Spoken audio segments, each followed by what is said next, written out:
Hi, I have a meeting with Emery Fung. Ran. Oh yeah. This is a shared office.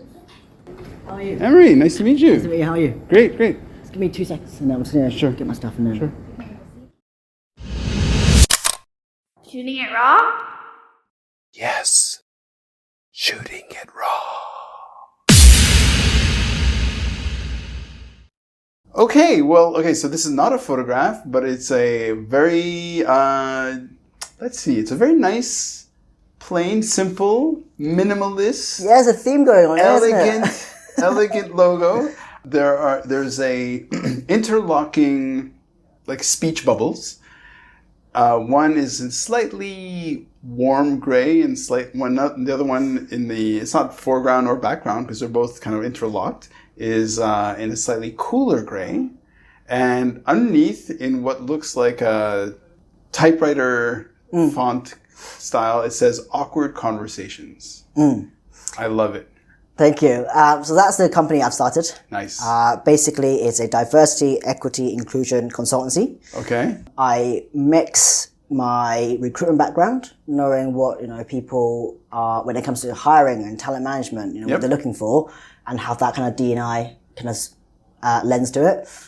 For example, how can you make your company more inclusive? How do you attract more talent? All that kind of stuff. So I basically blend my lived real life experiences to my professional recruitment experience together as my company. And the reason why I call it Awkward Conversations is because it kind of, the idea came from the podcast, the name of it first, and I wanted to kind of have it side by side. Yeah. And I feel like essentially when you talk about social issues or when you want to make change, it's all about having really awkward conversations. Okay. Forcing people to have awkward conversations. Right. In a sense where, I'm talking to, let's say, the founders of the companies or the CEOs of large MNCs, like, okay, why haven't you done this? Or why, this is done or, Yeah. So that's kind of where the name came from. And, I think it's quite a nice, it gives you I hope it gives you like a idea that conversation can be awkward and awkward is not a bad thing. It's just the way it is. So, my gut reaction as a marketing wanker, is, there's something really kind of nice about breaking the ice with saying, okay, we're going to have an awkward conversation. It's like, oh, okay.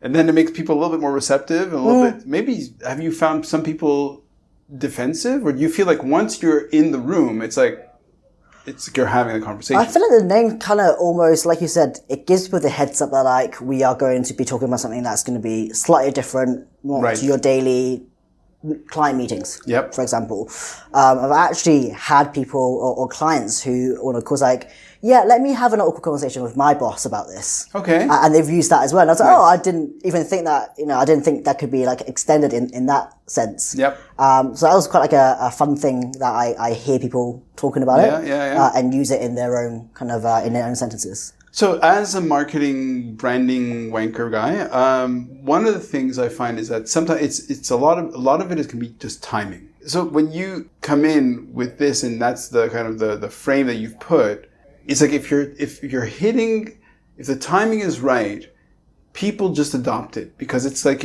you're relieving a kind of tension in the room. You know what I mean? Mm-hmm. And so would you say that in the business, corporate, whatever, because of COVID, what is the temperature these days around these kinds of conversations? Yeah. I think it really depends on where you are in the world. Okay. Definitely, I think the US probably is seen as the most developed in that sense when it comes to DEI practices, or the word DEI is just a lot more common knowledge, if that makes sense.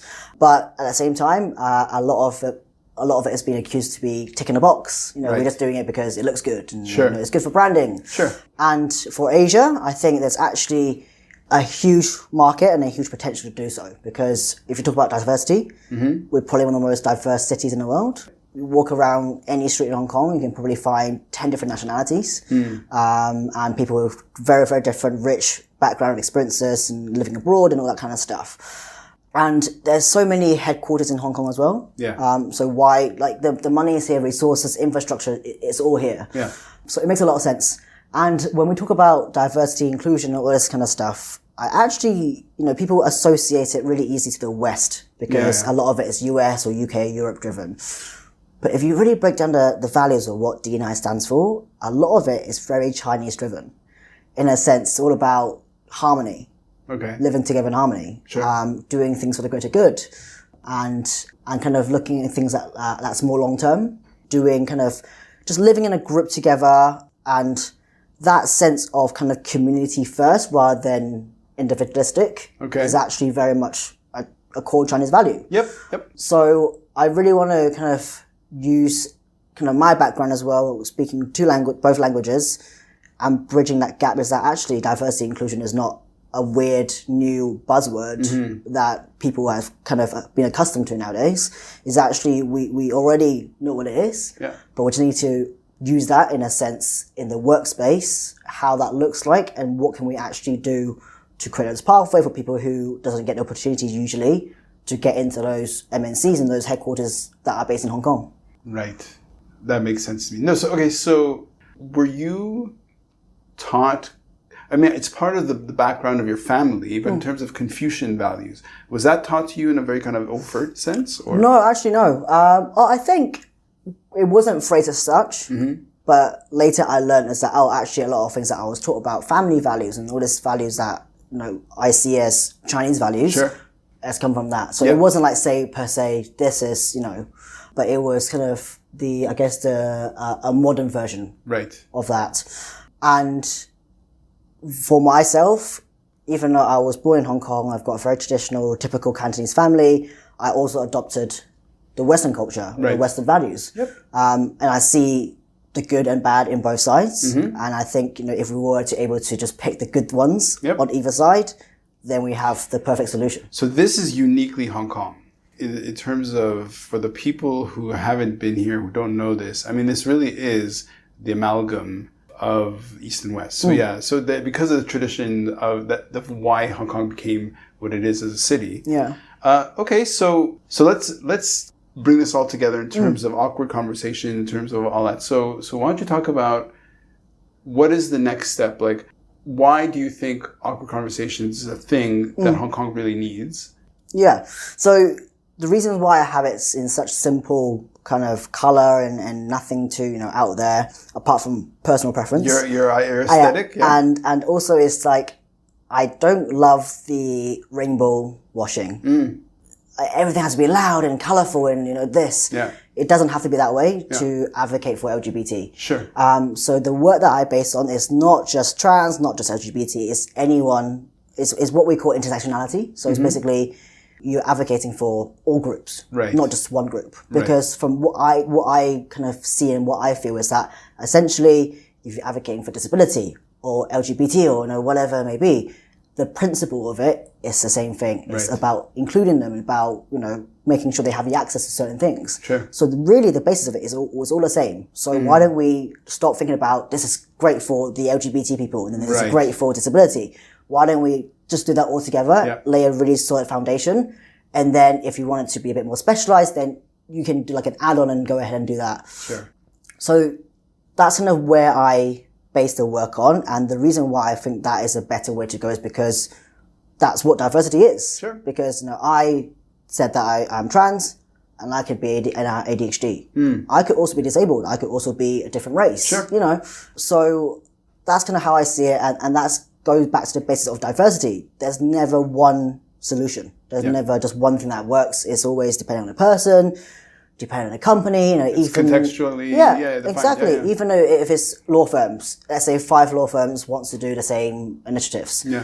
They might need slight tweaks. Absolutely. That's going to be fitted them to most. And I think, generally speaking, if you look at the macro picture of how the world's going, people want that personalized and that tailor-made version of consumer goods or whatever it is, right?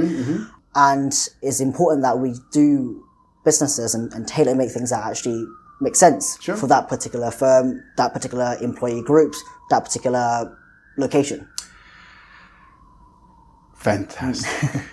Okay, somebody wants to find awkward conversations. Do they look it up online? Yeah, look it online. LinkedIn is probably where I'm a bit more active. Yep. And then the podcast at the moment, I put it on pause for the time being, but it should be coming back in a few months' time. Wicked. That's going to be still Turtle at work, but it'll have a bit more kind of D&I kind of elements in that as well. So kind of the idea is it will go quite nicely side by side. Great. Emery, thank you. Thank you so much for having me. Great. This is great. Thank you so much. Shooting it raw? Yes. Shooting it raw.